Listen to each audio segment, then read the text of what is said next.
అందరికీ నమస్కారం. నేను మీ బంగారు బాబుని, బిఎస్ఎస్ అధ్యక్షుని.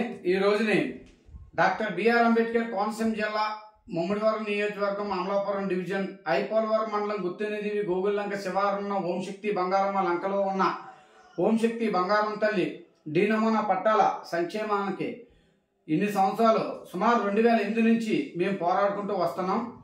అయితే 2008లో ఇచ్చిన డి నమూనా పట్టాలను అనేక మందితో వ్యవహారాలు చేస్తూ ఈ పట్టాలను పంపిణీ చేయడం జరిగింది అప్పటి ప్రభుత్వం వారు.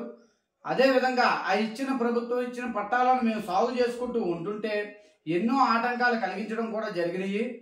ఇప్పుడు దాకా రెవెన్యూ వారు ఈ భూమి, అది భూమి, ఈ భూమి అలాగే చెప్పుకుంటూ వచ్చి అనేక ఇక్కడ భూమి లేదు, నెంబర్ లేదు, సర్వే నెంబర్ లేదు, లంక మునిగిపోద్ది అనేక విధాలుగా చెప్పుకుంటూ ఐపోలవరం మండలం అనేక మండల తహసీల్దార్ గారు అవ్వచ్చు, విఆర్ఓ గారు అవ్వచ్చు, పంచాయతీ శాఖ ప్రతి ఒక్కరు కూడా దీన్ని చేసుకుంటూ వచ్చేవారు. అయితే 2014 సంవత్సరంలో గౌరవనీయులైన ఉమ్మడి ఆంధ్రప్రదేశ్ జ్యుడిషియల్ హైకోర్టు వారు ఒక ఆదేశాలని జారీ చేయడం జరిగింది. ఆ ఆదేశాలని కాలరైతం కూడా ఈ ఐపోలవరం అధికారులకి జరిగింది. అప్పట్లో నీతూ ప్రసాద్ గారు కానీ, అదేవిధంగా కార్తికేయ మిశ్రా గారు కానీ, మురళీధర్ రెడ్డి గారు కానీ, ఇలా కలెక్టర్ గారు ప్రతి ఒక్కటి హరికిరణ్ గారు కానీ ప్రతి ఒక్కరు కూడా ఈ భూములను ఆన్లైన్ చేయాలి, ఈ భూములు ఇవ్వాలని చెప్పేసి అనేక ఎండోర్స్మెంట్లు ఇవ్వటం, మాకు మెమోలు దాఖలు చేయడం కూడా జరిగింది. కానీ మండల స్థాయి అధికారుల చేతుల్లో చాలా పాముల కింద ఆడిని అప్పటికి హైకోర్టు వారి ఆర్డర్ని కాలదన్నారని చెప్పేసి మేము అనేక సమాచారాలు పెట్టడం జరిగింది. అదేవిధంగా గౌరవనీయులైన ఉమ్మడి ఆంధ్రప్రదేశ్ హైకోర్టు వారిని మేము ఆశ్రయించిందే కాకుండా హైకోర్టు వారి ఆర్డర్ని కాలరాస్తున్నారని చెప్పి మండల స్థాయి అధికారులు మేము మానవ హక్కుల కమిషన్ వారిని మేము ఆశ్రయించడం జరిగింది. మానవ హక్కుల కమిషన్ వారు కూడా ఒక ఆర్డర్ని పాస్ చేయడం జరిగింది. 2017లో 2018 ప్రాంతాలకు మేము ముందుగా వెళ్ళడం జరిగింది. అప్పుడు కూడా సుమారు 10-15 రోజులు ఈ ఒక గ్రౌండ్ రిపోర్ట్ నివేదికను ఇస్తానని చెప్పేసి చేయడం జరిగింది. ఇప్పుడు దాకా హార్టికల్చర్ డిపార్ట్మెంట్ వారు సుమారు 2000 ఎకరాలు మేము సాగు చేస్తున్నామని రిపోర్ట్ ఇవ్వడం జరిగింది. అటెస్టేషన్ చేస్తానని చెప్పడం జరిగింది. అదేవిధంగా ఈ పట్టాలను ఆన్లైన్ చేసిస్తానని చెప్పడాలు కూడా ఎన్నో ఎండోర్స్మెంట్లో జరిగినాయి. కానీ 2017లో చేస్తానన్న సంయుక్తంతో కొన్ని అనివార్య కారణాలతోటి మండల స్థాయి అధికారులతోటి, పంచాయతీ స్థాయి అధికారులతోటి కొన్ని మాకు లాబింగ్లు జరగడంతో అనుకున్న స్థాయిలో వాళ్ళకి సొమ్ములు మేము ముట్ట చెప్పలేకపోయాం. కాబట్టి అప్పుడు మండల స్థాయి అధికారుల్లో డిప్యూటీ తహసీల్దార్ సిహెచ్ వెంకట్రావు అనేక కుట్రల భాగాలతో ఇక్కడ ఫిషర్మ్యాన్లకి భూములు ఇవ్వకూడదని చెప్పేసి అనాది కాలం నుంచి చేస్తున్న మండల స్థాయి అధికారులు కానీ, ఆ స్థానికుల దగ్గర నుంచి చేస్తున్నా కానీ ప్రతిదీ కూడా మత్స్యకారుల మీద ఉన్న వీళ్ళకి విషాన్ని కక్కుతూ అధికారులు మోక్షంతో చేస్తూ ఉంటున్నారు ప్రతిదీ కూడా. దీనికి మొట్టమొదటి కారకుడు సిహెచ్ వెంకట్రావు, రిటైర్మెంట్ అయిపోయిన డిప్యూటీ తహసీల్దార్. మీరు సుమారు దగ్గర అంటే ఒక 6-7 సార్లు ఇన్ఛార్జ్ తీసుకుంటే ఎన్ని ఏకసార్లు భూముల మీద డబ్బులు తీసుకున్నారో నాకు తెలుసు. అది కూడా నేను ఆరోపణ ప్రతి ఒక్కరిగా చేయగలను. ఇదే మండల స్థాయిలో కానీ, అదే రకంగా ప్రతి మండలాల్లోని చేసిన ఓఎన్జీసీ డిపార్ట్మెంట్ వారికి ఇచ్చిన ఫారెస్ట్ అటవీ శాఖ భూములు కానీ, రిలయన్స్ వారికి ఇచ్చిన అటవీ శాఖ భూములు కానీ, అదేవిధంగా జిఎఫ్సిసిలు గుజరాత్ పెట్రోలింగ్ వారికి ఇచ్చిన అటవీ శాఖ భూములు కానీ, దీంట్లో చేసిన కుట్రలన్నీ కూడా తీయవలసిన పరిస్థితులు అతి తొందరలో ఉన్నాయి. ఎంతమంది రాజకీయ నాయకులు, ఎంతమంది వ్యవస్థల్లో ఈ నాటకాలు ఆడారు కూడా నాకు తెలుసు. గౌరవం ఉన్న హైకోర్టు వారిని మీరు కాలరాస్తున్నారు. కొత్తగా మళ్ళీ ఇప్పుడు ఇది తగునమ్మ అంట ఫారెస్ట్ వారిని తీసుకొచ్చి పెట్టారు. ఫారెస్ట్ వారికి ఏం సంబంధం ఉంది? రిజర్వ్ ఫారెస్ట్ RFR అంటున్నారు. రిజర్వ్ ఫారెస్ట్ అయితే అక్కడ సీ ట్రైబల్స్ కింద మత్స్యకారులు ఏమన్నా మీరు డిక్లరేషన్ చేశారా?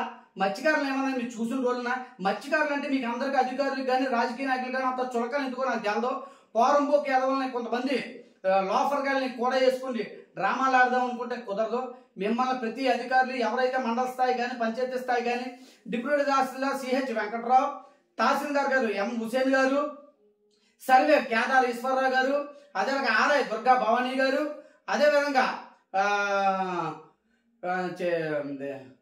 అదేవిధంగా దీంట్లో ఉన్నది విఆర్ఓ మన కృష్ణ గారు, ఇలాంటి వాళ్ళు ఎంతో మంది పంచాయతీ అధికారులు అందరూ కూడా ఎంతో మంది కుట్రల భాగాలు చేశారు.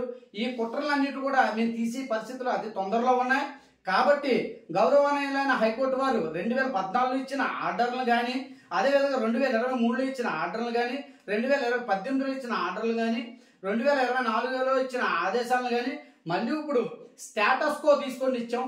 ఈ స్టేటస్ కో ఇచ్చినప్పుడు ఫారెస్ట్ వారిని కానీ ఎవరిని కానీ మొత్తం దాని మీద 6వ తారీఖు 5వ నెల 2025 సంవత్సరంలో మొన్న ఇచ్చారు గౌరవనీయులైన హైకోర్టు జడ్జి గారు.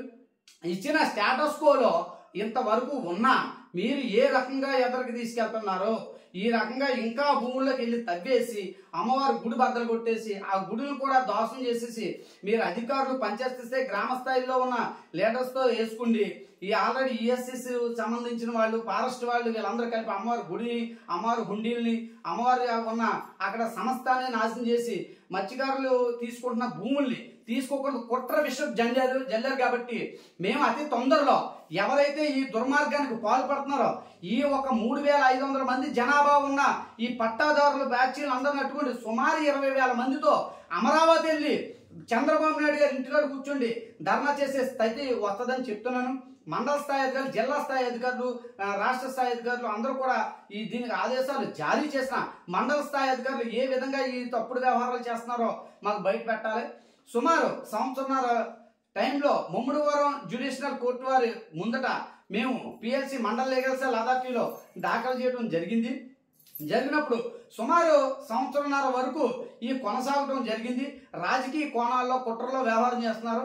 ఇందులో మా రాజకీయ నాయకులు, మా కుల నాయకులు మమ్మల్ని మోసాలు చేశారు, మమ్మల్ని నాశనాలు చేశారు అన్న సంగతి మాకు తెలుస్తుంది.